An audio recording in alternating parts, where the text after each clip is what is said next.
La Escuela Miguel Hidalgo tiene guardianes de la naturaleza. Miguel Hidalgo ha estado haciendo una serie de actividades para reducir la contaminación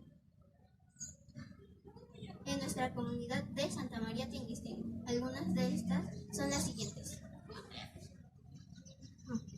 Reciclar la basura para algunas actividades, exposiciones, campañas de limpieza, educación ambiental.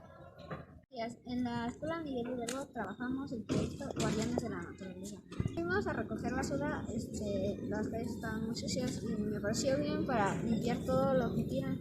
Y fuimos también a pegar cartulinas para cuidar el medio ambiente, pero estaban muy sucias las calles y pasamos por toda la calle del centro y por el kinder.